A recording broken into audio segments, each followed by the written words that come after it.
देखो अभी बता रहा हूँ 1999 में आई ये अमेरिकन मूवी को जब देखने बैठोगे तो 3 घंटे साइड में निकाल के बैठना। आज जिस मूवी के बारे में बात करूंगा वो मैंने कल तीसरी बार देखी। पहले 2 बार देखी थी लेकिन काफी ब्रेक्स लेते लेते देखी और उस समय शायद मुझे जिंदगी की इतनी समझ नहीं थी कि इस मूवी को मैं समझ पाऊँ। मुझे ये मूवी बस थोड़ा थोड़ा ही याद था लेकिन कल जब मैंने देखा तब मुझे समझ में भी ज्यादा आया। अभी आप लोग तो समझदार हो, आप लोगों ने तो गेस कर ही लिया होगा मैं कौन सी मूवी के बारे में बात कर रहा हूँ क्योंकि टाइटल में तो पढ़ ही लिया और थंबनेल में देख लिया आप लोगों ने। तो हेलो एवरीवन, आप सभी का है मेरे चैनल पे स्वागत। तो बिना आपके वक्त जाए किए शुरुआत करते हैं आज का व्लॉग।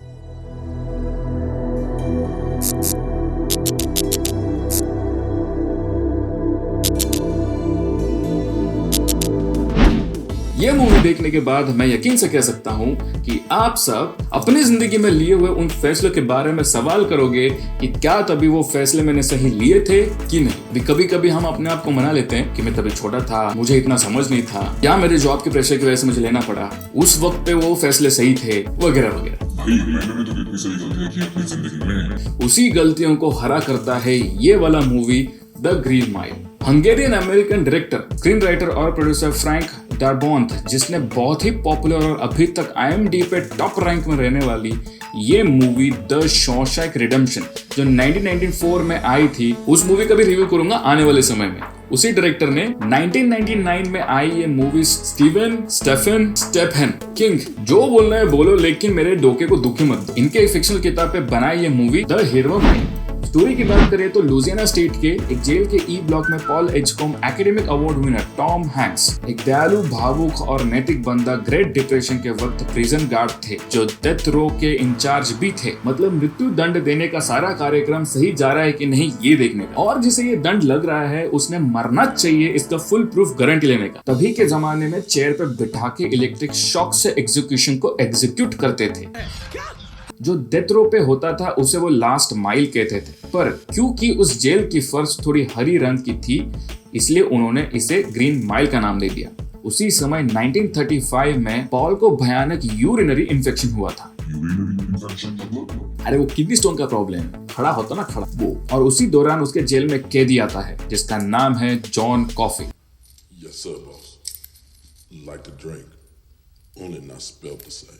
माइकल क्लार्क डंकन, इन्होंने ये रोल निभाया है। उसके ऊपर 2 छोटे बच्चियों का रेप और मर्डर का आरोप है, इसलिए उसको एग्जीक्यूट मतलब मृत्यु दंड का ऑर्डर मिला है। जैसे ही वो जेल में आता है काफी सारी चीजें आश्चर्यजनक और कुछ अजीब घटनाएं होने लगती है। इसलिए तो मूवी देखना चाहिए। मेरे साथ ही देखा ना, तेरा रोने का आवाज आया मेरे को। अभी जिसने ऐसा अपराध किया है उसके बाद क्या होना चाहिए, क्या लगता है आपको? अरे मरने वाला तो आईसी है ना वो, लेकिन कैसा बर्ताव होना चाहिए? हाँ, मेरे को भी ऐसी लगता है, आप लोगों को भी ऐसी लगता होगा। फिर क्यों उसे मृत्यु दंड देते वक्त ये सारे लोग रो रहे हैं? क्यों मृत्यु दंड देते वक्त पॉल उससे हाथ मिला रहा है? क्यों मृत्यु दंड देने से पहले उसके मन पसंद का खाना उसे खिलाने का ऑप्शन दिया जा रहा है? क्यों उसे फिल्म दिखाया जा रहा है? और ठीक उसी बंदे को 108 साल का बुढ़ा याद क्यों कर रहा है? और इन सब में एक चूहे का क्या संबंध है? इन सारे सवालों का जवाब मैं आपको सिर्फ 2 वाक्यों में दे सकता हूँ, लेकिन मगर किंतु परंतु मैंने ये कर दिया तो ना ही ये व्लॉग स्पॉइलर फ्री रहेगा, ना ही आपको मूवी देखने की जिज्ञासा रहेगी। लेकिन इन सवालों के जवाब ढूंढने ये मूवी मत देखो, बल्कि इस मूवी में ऐसा क्या है जो आपके पूरे 3 घंटे इस खूबसूरत पल को महसूस करते जाएंगी, इस उम्मीद से देखो। और गारंटेड बोलता हूँ आप लोग निराश नहीं होंगे। जैसे कि मैं हमेशा कहता हूँ, मूवी देखते वक्त एक होलिस्टिक या समग्र यानी कि ओवरऑल एक्सपीरियंस होना चाहिए। मतलब उसमें म्यूजिक, एक्टिंग, डायलॉग, सिनेमेटोग्राफी और सबसे बड़ी चीज मतलब कहानी। अगर कहानी में दम नहीं तो मूवी कितनी भी अच्छी क्यों ना हो उसका कोई फायदा नहीं। और सच कहूँ तो मीडिया इंडस्ट्री में बिना स्टोरी की कोई चीज चलती नहीं और पब्लिक को बिना स्टोरी की मूवी भाती नहीं, और यही काम करता है इस मूवी में। इस मूवी में बहुत सारे अच्छे और इतने खूबी से नेचुरल एक्टिंग किया है कि जैसे जैसे ये स्टोरी खुलते जाएगा गारंटेड आपके आंखों में आंसू बहते जाएंगे। कमेंट में बोलना ऐसे आपके साथ हुआ कि नहीं। एक सामान्य बंदे ने कोई जीता जागता अद्भुत और अनोखी चीज अपनी आंखों के सामने होते हुए देख के कैसे अनुभूति होती है, ये इन सभी एक्टर्स ने बहुत खूबी से निभाया है। चेरी ऑन द टॉप है म्यूजिक, और जिस हिसाब से कैरेक्टर्स का प्लेसमेंट और इम्पोर्टेंस इस मूवी की स्टोरी के अंदर डेप्थनेस और भावना जागृत करती है। मैं कहूंगा आज के जमाने की तुलना से ये मूवी थोड़ा स्लो हो सकता है, पर हाँ कुछ शॉट्स थोड़े बोरिंग हो सकते हैं। मुझे तो ऐसा फीलिंग बिल्कुल नहीं है, लेकिन आपको लग सकता है। ये सब एक स्टोरी बिल्डिंग प्रोसेस है, लेकिन मूवी खत्म होने के बाद आपको इनका पछतावा बिल्कुल नहीं होगा। मूवी के रेटिंग के बारे में बात कर रहे हैं तो according to Motion Picture Association of America इसे रेट किया है आर। मंजे सिर्फ अडल्ट ही देख सकते हैं, 17-18 साल के नीचे बच्चों को पेरेंटल गाइडेंस लगेगा।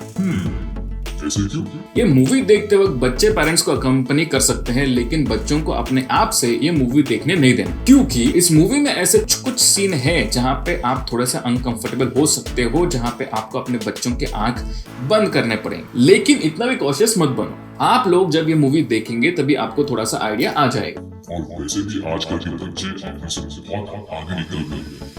और जो पुलाव आपके दिमाग में अभी मेरी ये सब बातें सुन के बन रहा है, तो मैं उसके रिलेटेड तो बात ही नहीं कर रहा हूँ। थोड़ा कपल रिलेशन बॉन्डिंग और एग्जीक्यूशन का प्रोसेस अपसेटिंग हो सकता है बच्चों के लिए। और जैसे मैंने पहले ही कहा था, ये मैंने तीसरी बार देखा है। 2 बार जब मैंने देखा था तब मैं थोड़ा टीनेज में था, तो मुझे ये मूवी तभी कुछ समझ में नहीं आई थी, लेकिन अभी ही मैं समझ पाया इस मूवी का ट्रू फीलिंग और मीनिंग। तो वैसे ये बच्चों को समझ में आने वाली है नहीं, और उनको इंटरेस्ट भी नहीं आएगा। ऐसे लगेगा कि आप पूरा ही चल रहा है। जिंदगी जब आपका इम्तिहान लेता है तभी आपको जिंदगी की असली मतलब समझ आती है, इसलिए बच्चे ना ही देखे तो बेटर है। पर पूरे फैमिली के साथ सिर्फ अडल्ट ही कहूंगा, अ वेल स्पेंड टाइम। और जिस हिसाब से स्टोरी रिवील होती जाएगी, आपको एक इमोशनल राइड पे लेके जाएगी। इसलिए ये मूवी मैं 110% रेकमेंड करूंगा। और अगर आपने इस मूवी के बारे में पहले सुना ही नहीं था या फर्स्ट टाइम सुन रहे हो, तो मुझे कमेंट में बताना जरूर इस मूवी में से ऐसे क्या सीखना चाहिए या फिर क्या टिप लेना चाहिए। सबसे सिंपल और इजी में कहूंगा, डोंट जज a book by its cover. इंसान के वजन से, आकार से, ऊंचाई से,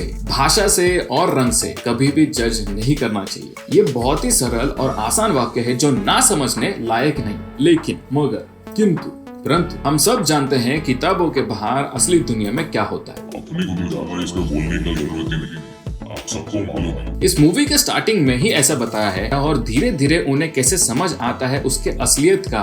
ये सब मूवी में देखते हुए हमें क्यों खूबसूरत लगता है, क्योंकि असली दुनिया में ये नहीं होता, और हम जब मूवी में देखते हैं तो हमें कम से कम अच्छा महसूस कराता है। इस पे मैं एक ही कहूंगा, आजकल लोगों ने ट्रस्ट और जज को बहुत अच्छे से मिक्स कर दिए। जज अलग होता है, ट्रस्ट अलग होता है। जरूरी नहीं जो इंसान किसी और के साथ दुर्व्यवहार कर रहा है मतलब आपके साथ भी वो वैसा ही करे।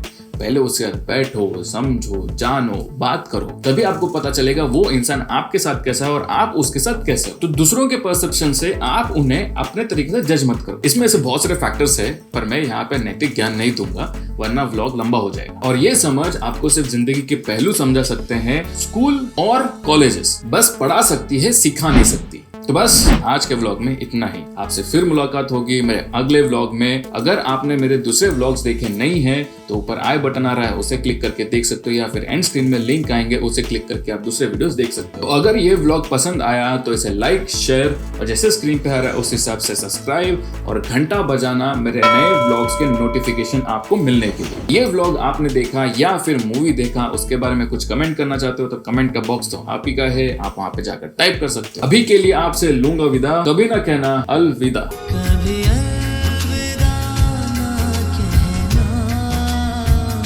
Take care and wear mask.